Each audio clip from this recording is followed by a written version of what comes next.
a restaurant washing dishes.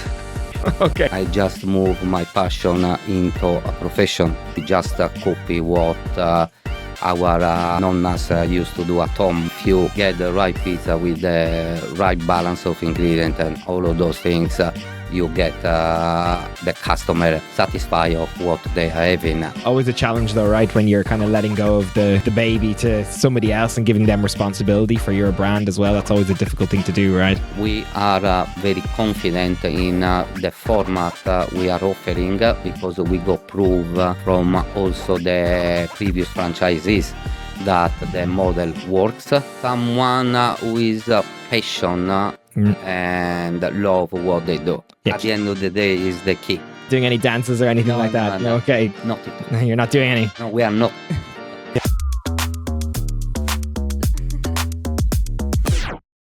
Welcome to this Flipdish Takeaways podcast. I'm joined by Antonello Casula, Director of Food for Hello Rustico. Antonello, thank you so much for joining us. My pleasure. Great to have you. So, yeah, let's start at the beginning. How did you get into food? When did the love for it begin? Well, he all started when I was in my home country, Italy. Okay. And so because of English, I decided to just come over here for some experience and learning more English. Then here we are. Okay. And were you always interested in food, or is that only something you got interested later in life? Not really. It was something that I did when I was during my studying, and then I quit my study and decided to work permanently. And to be honest, English was so fundamental that I had to move in UK to learn English, and then I stayed here. And when you came here first, did you go straight into working in food, or did you do something else first before making that move? Yes, I did came here and work straight in food. Oh, straight in food, okay. Yeah. What role was that? Just in a restaurant, or what were you in a doing? restaurant washing dishes. Okay, so a bit away from the food, but still involved. Environment. And what was the trajectory then from washing the dishes to moving your way up? How did you get to where you are now? Looking to the others were working, I thought that it wasn't that difficult to do Okay. what they were doing. And to be honest, I always have had passion on food, on eating. Okay. And then I just moved my passion into a profession. Okay, great. And can I ask what part of Italy were you coming from? I come from Sardinia. Okay, and does that influence, is that the type of food you're involved in now, or is it Italian food in general, or? No, we mainly do pizza and traditional Neapolitan food, Okay. which is called in a part of the pizza is called friggitoria, which is the deep fry stuff they do. Okay, yeah. Because I was going to ask about that, because for the uncultured person like me, can you kind of take me through the different styles of pizza that might be out there and why you settled on the type of pizza that you do? Yes, there is, as you know, there is so many type of pizza. We are doing we call Hello Rustico Neapolitan street food, a Neapolitan style pizza, which is the one present a crust on the edge, and based on all the concept. All the concept is based on Neapolitan experience. Okay. Which pizza is part of a Neapolitan experience. But you cannot only have a pizza, you can have so many other things. Okay, yeah. I always think of it in terms of pizza, but yeah, obviously it extends across that. It's something we've definitely seen in Dublin anyway. Recently, there's been a big growth in the kind of pizza market where people are doing, and I know it's not traditional Italian, but Chicago style pizza, Detroit style pizza, which I'm sure has been influenced somewhere along the line by Italy. But so much, it's so different. In Dublin for the last in my lifetime, you go in, you get a thin base pizza, circular, that's it. Now people are doing square, thick, thin, everything is changing. So crust. exactly. So you're seeing, I think, a lot of change. So is what you're doing maybe more traditional? Is that the original, or is it? Yes, we do. We kept our pizza traditional. So we are not really interested in those type of pizza because we believe that tradition are the basic. Love and, that. Yeah. At the end of the day, pizza is pizza, but if you get the right pizza with the right balance of ingredient and all of those things, you get the customer satisfied of what they are having. And as I said earlier, we haven't focused only on pizza. We also do what we call the nonna dishes, which is everything we used to eat at home. Okay. Nonna meaning grandmother, right? Nonna means grandmother, yeah. Okay. So we haven't, at the end of the day, invented or discovered anything. We just copy what our nonnas used to do at home, such as, I don't know, the pastas, the various sauces. We do puttanesca sauce, or ragu, Neapolitan ragu. So all of those sort of kind of dishes we used to eat. I say we used to, even if I don't come from Napoli, but one of the partner he is Neapolitan, so we've been influenced by him a lot. He take us down to Naples at the beginning to let us understand what actually is eaten in Naples. And how did you meet your business partner? Where did that relationship come from? I was working in Newcastle, and always wanted to move near London because of the airport. So I searched for a job as a chef in one of the restaurants of my partners used to have, and all started like that. I joined them in their restaurant, and then after 4 years, we start to look at this project, which is Rustico, and all started. And what was the idea behind that? Or I presume what you were cooking was Italian food in the original restaurant. Yeah, it was Italian food. Why do something different, or was it different? What was the idea there? It was the idea to create a brand who gave us the opportunity to bring the experience they could have on site, also take away outside. Okay. So that is the reason why the menu was built in that way, and move slightly different from a normal Italian restaurant to a Neapolitan street food. Okay, so the fact that you were doing takeaway, that kind of informed the way you were going to prepare the food or the ingredients you used, or was that a part of the thought process? Like, this has to now travel to somebody's home, or what? Like, did that come into the decision? Considering that, as I said, the Neapolitan street food we do is eaten on the street. Okay. So it means that it can't be take home without losing that freshness, that taste that you could have if you were eating at the restaurant.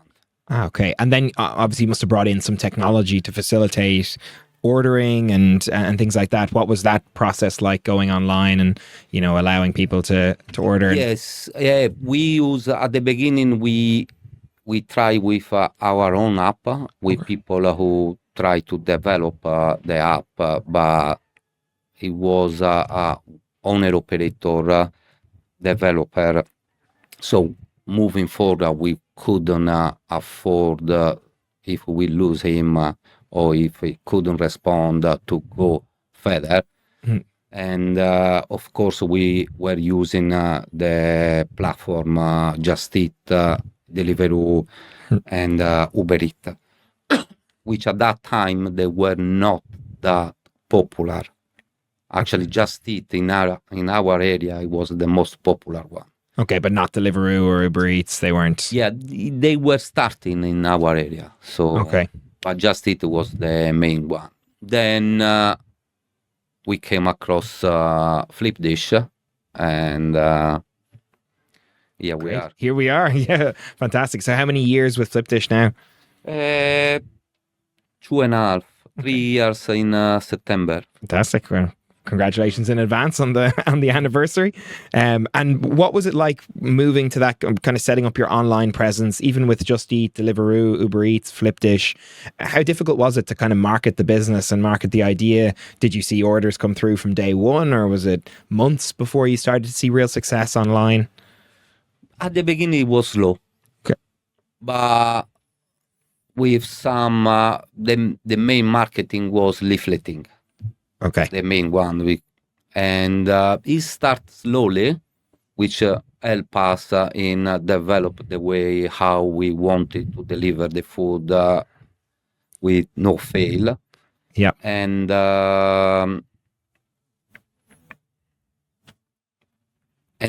then I think after COVID, during COVID, it is the time where we saw the big increase, of course, because they couldn't.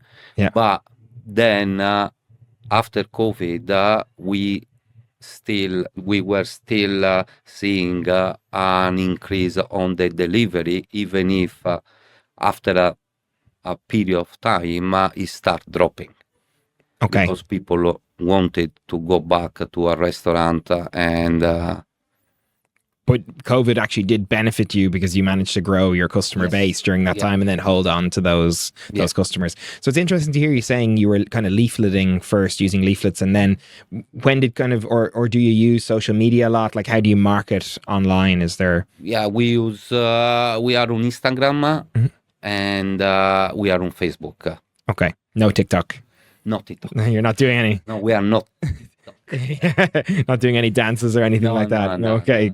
So not. Yeah. And who does that? Do you have an agency that does that? Do you do that stuff yourself? How do you manage social media? We do have an agent at the moment. Okay, great. We do have an agency who look after our social. And do you feel like you get bang for your buck from that? Do you feel like it's value for money, or? Yes.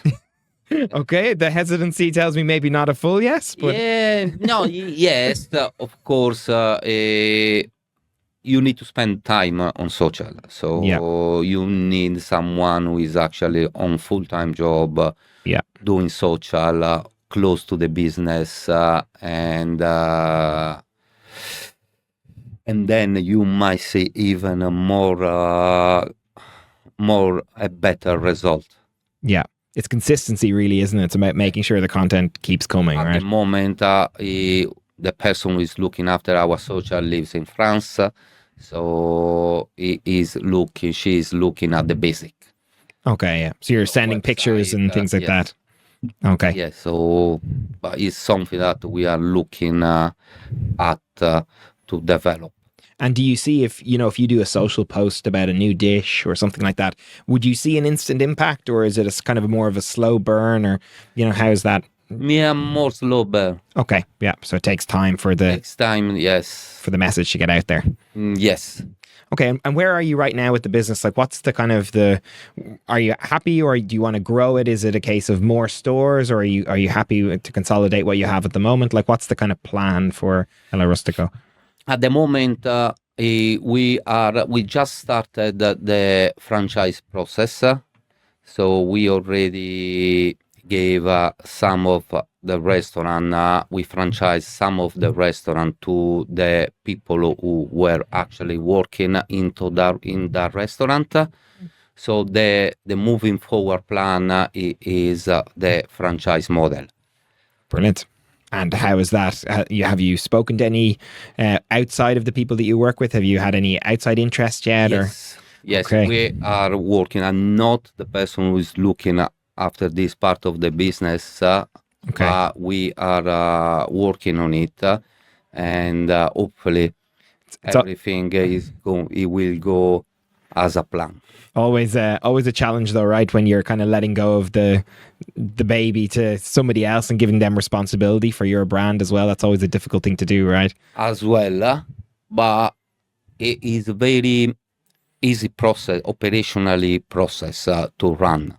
So we are very confident in the format we are offering because we got proof from also the previous franchisees that the model works. Of course, it's not going to be given to everyone. We need to have the right people at the right place.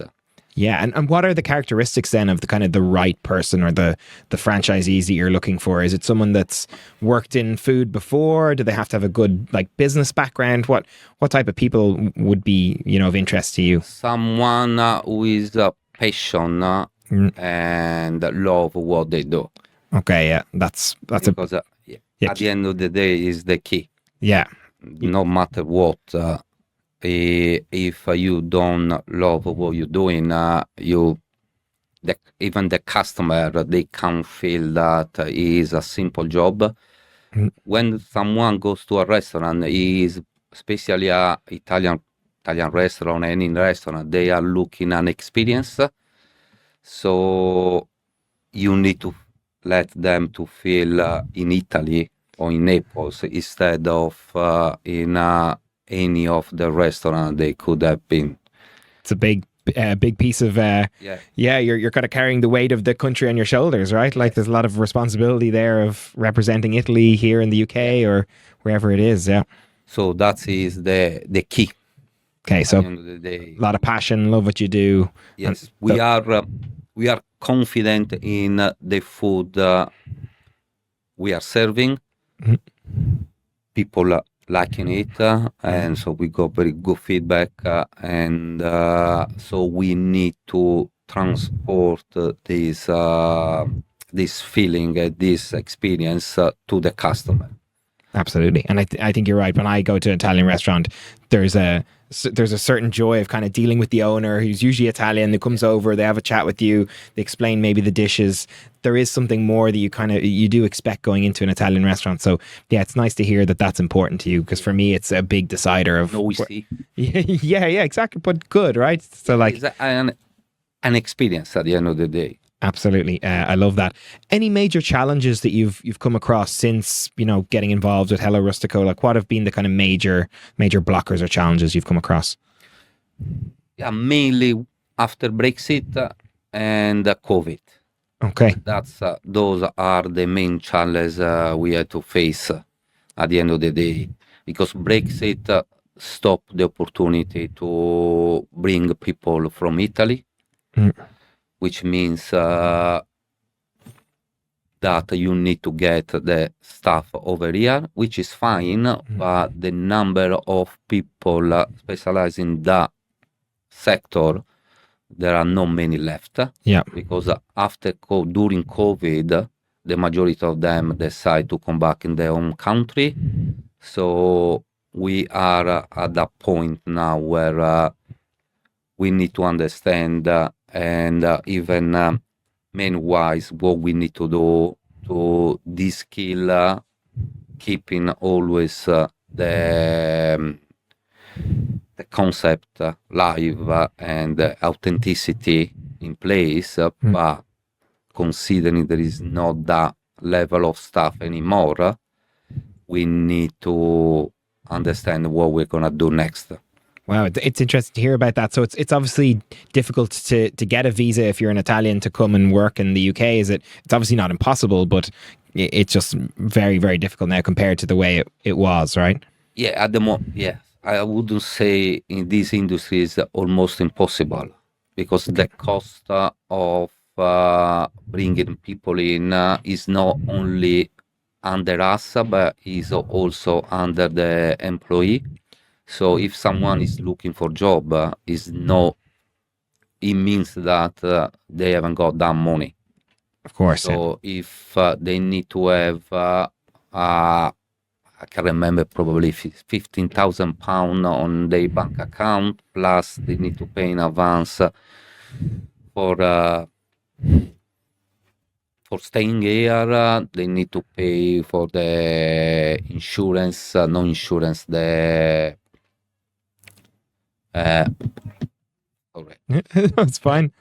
No, the I remember now. Okay, but there's extra costs there Extra that cost, comes with yeah. coming over. Yeah, it's interesting to hear that. Was there costs incurred to the business as well when it came to sourcing ingredients? Like when Brexit happened, did you notice any issues with supply chain, or was there any changes there, or was it just sourcing staff? No, on the supply, only the prices. The prices have increased because they are under more control when they comes to the border. Mm. Sometimes they got the container stop at the border because they need to do some spot check. So it's only matter of cost.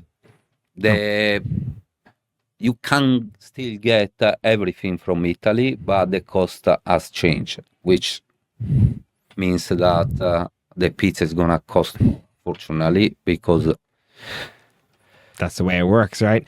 And unfortunately, have you seen that knock on effect then for customers? Like, do you see a drop in how regularly people are coming to eat out? Is that something you've noticed, or are people just willing to absorb that cost now? well, yes, you can see that if people used to go out 3 times a week, now probably they're going 2 times a week. So, but I think everywhere, every industry, they are affecting this cost. And feeling it, yeah. Feeling this plus war and so. Yeah, of course, with the Ukraine being the breadbasket and all that kind of stuff, you're obviously seeing increases there as well. So that must be a challenge for you guys to kind of keep on top of your costs all the time with things kind of constantly. Like, how often would you review your menu, or how often do you look at your costs? Is it annually, biannually? It's 6 months. We renew the menu and we review the menu every 6 months because the idea is just to have 2 menu per year. One is spring, summer, and the other one is more autumn and winter.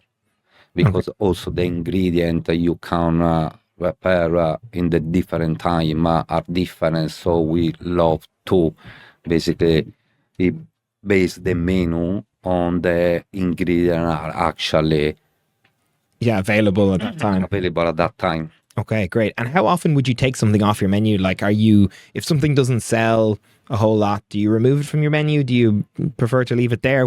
How do you kind of address those menu issues? Well, we do specials, so we use the specials to understand what actually the customer like. So based on customer and the guest liking, we are building the menu based on that. Okay. Of course, recipe, they needs to stay authentic as Nonna used to make. Of course. And that kind of takes me to my next question of director of food, which is, I think, a great role to have within a business. What does your day-to-day look like? What are you doing on a daily basis as director of food for... Don't say nothing now, or the... No, it is very various because as a small company, we do so many things. So I run a shift if I need, which I'm very happy to do that because it bring me in the kitchen so I can understand what are the pros and cons of running a shift with that different particular ingredient or the flow of the service. Then there is time where, for example, at the moment we are looking at Christmas menu, so we need to research for ingredient. We need to research and taste the dishes we want to offer for Christmas. Of course, they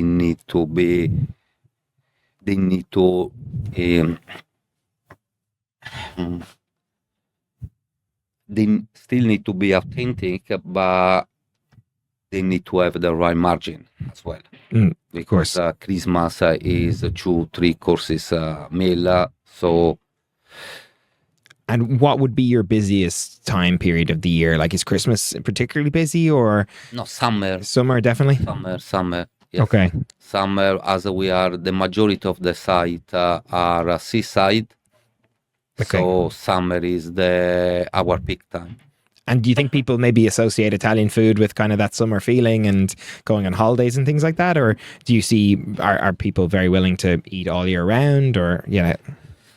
Uh, of course, in the summer there is more people around because more people, even from countryside, comes along the seaside, especially in these days, which are lovely. So again, summer in the winter we go our regular customer, and but in the summer, if the weather is good, Okay, so you can see almost a direct correlation between how good the weather is and yes, sales. yes, Okay, so definitely. rainy day in summer is bad for you It's a guys. rainy day anyway. Yeah, For everything. for everything. Nah, that's why also the collection, the delivery part of the business is very important, especially in the winter on those rainy days. And what percentage of your sales would be, delivery and collection versus like dine-in orders or takeaway orders? 60-40. Okay. Depends on the site. Let's say between an average of 60-40. 60, sorry, in which favor? 6 in eating. Okay, and then 40% is delivery and It all depends. Again, even depends on the branches, depends on the period. Let's say 60-40, 65-35. Okay. Roughly that. Great. So here's a question I ask everyone. If you could go back to your younger self before you got into business, what would one piece of advice you would give to your younger self? Well, do everything with passion and love. Okay, yeah. Because then it's fulfilling for you, right? Yeah. Which is what I've done. Then, of course, there is some mistakes I have made, but even with that advice, I could have done a different mistake, probably. Okay, great. That's a great piece of do everything with passion and love. I love that. What is your favorite restaurant in London that is not related to you? London. Yeah, or it can be in the UK. Let's broaden it. Probably sushi. Okay, A and sushi restaurant. yeah, any names? Well, it's random. Okay, I don't have a favorite one. When it comes to London, I go in Covent Garden, but I can't remember the name. okay. There is a restaurant there. Then there is a restaurant in Tunbridge Wells. So sushi's your go-to if you're not eating Italian food, right? if I know it in there, I would say yes. And do you still eat Italian food? Is that, or is it so difficult because you're working in it all the time? Is it still something you When I go enjoy? out. Yeah. Would you go out and eat Italian? Yes, yeah. And where would that be if you weren't going to go to one of your places? Anyone else doing Nonna-style food? Well, actually, it's a good question. I used to be honest, but now no anymore thinking. Okay. If I'm thinking well, and don't go to any Italian restaurant if I'm going out. Yeah, because you're working in it all the time, right? It would just feel like you're at work. The cook at home. Yeah. Why pay for it when you can do it? No, it's not that, but it is just I'm very picky on food, so. Okay, great, good to know. And then I suppose you've kind of answered my next one is, what's the next 5 years look like for you guys? What's a success look like for you guys? Or what would you be really happy with? With to have more franchises. Any particular number in mind, or Well, we said the target was 25. So Great. let's see how it goes. That's for the next 5 years? Yes. Okay, great. And do you see anything that might get in the way of that, or is it, just time is needed? It's time and people. Yeah. That is at the end of the day is always time and people. Okay, great. So you can't do much without people. Absolutely. and good people are hard to get, right? Yeah, and you need someone who buys into what you guys do, right? Yeah. Which can be tricky. Okay, and where can people find you then if they're going to go and look you up? What are the URLs? What are the social media handles? Where can they find you online? Again, Instagram and Facebook. Just put in Hello Rustico. Hello Rustico, yeah. Okay, and they'll find it. And then our website and Flipdish. And can I ask? And Flipdish, very good. I love getting that in there. I wanted to actually ask about Rustico. Can you just take me through what Rustico is, or what it means, or is it a place? Is it a style of food? What? No, Rustico is a name. Rustico stand as rustic, so something rustic. So unfortunately, you can see the look of the restaurant, but it is very rustic. So we go all table and chair second hand. Nice. So we go reclaim the old door as a wall, and corrugate iron to recreate one of those outside pergola. Okay. We used to have, we have in Italy in the garden, but on the whole days, because the corrugated iron I don't think is anymore present and part of farms, old farms, and posters. Okay, so that was always part of the vision to have that kind of aesthetic and that feel. And he has developed year by year into always something nicer. So, but you don't want to get too nice and too modern, right? You want not too modern, very rustic. It always has to stay on brand, right? And that basically something that is, say, every time you look somewhere, you can notice something different. Oh, I never seen that. And then you look at that different direction. Oh, what is that? And I feel like it's one of those things now that plays into kind of people's will to put everything on social media, right? If someone goes somewhere and it looks a bit different to normal, they take pictures, it goes up, it almost feeds your marketing campaign as well, right? You get other people involved. Yeah. Boy. It's a lot, but like it sounds like a great. And where are your locations at the moment? At the moment, we are in Brighton, Lewis. Then we recently opened two shops, one in the marina in New Haven and one in the marina in Eastbourne. Well, congratulations. That's great. We'll know in a couple of years' time, but that sounds fantastic. Like incredible growth. The others are down in Bexhill, Hastings, Battle. Okay. One in Bexhill town, in Eastbourne town. Okay, so you're on your way to the 25 target. You're making progress. Still halfway process, but nearly there. Always glasses always half full. Well, I want to thank you so much for coming in to talk to us today. Really appreciate it, and taking the time to come and see us. So best of luck with your journey to 25, and thanks again. Thank you.